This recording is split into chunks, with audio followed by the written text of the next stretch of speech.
Hello friends, welcome to our channel. ఈరోజు ఒక important news.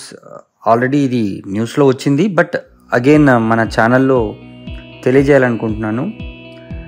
ఇది ఆస్తి పన్నుకు సంబంధించిన న్యూస్ అండి. విశేషం ఏంటంటే దీంట్లో మనకు 90% వరకు కూడా ఇంట్రెస్ట్ ఎగ్జంప్షన్ అనేది ఇవ్వడం జరుగుతుంది. అంటే ఒక ఓటీఎస్ స్కీమ్ అనేది జిహెచ్ఎంసీ వాళ్ళు దీన్ని తీసుకొని రావడం జరిగింది. ఓటీఎస్ అంటే వన్ టైం సెటిల్మెంట్.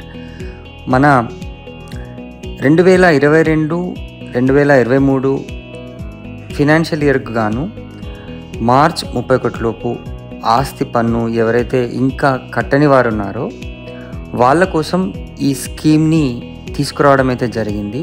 అంటే ఓవరాల్గా మనకు ఇంట్రెస్ట్ రేట్ ఏదైతే పడుతుందో, లేట్ ఫీ ఇంట్రెస్ట్ రేట్ ఏదైతే పడుతుందో దానిపైన 90% వరకు కూడా మనకు వడ్డీని ఎగ్జంప్షన్ చేస్తారు, అంటే రాయితీ ఇస్తారన్నమాట.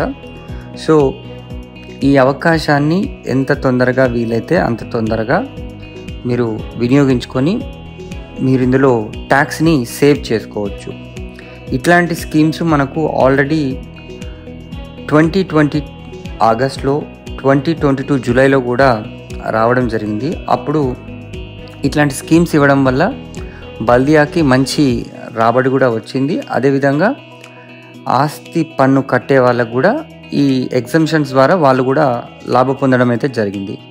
సో ఆస్తి పన్ను ఎవరైనా ఇంకా బకాయి ఉండేటైతే ఇమీడియట్గా మీరు పేమెంట్ చేసేసుకొని ఈ ఎగ్జంప్షన్ని యూటిలైజ్ చేసుకోండి. Thank you so much.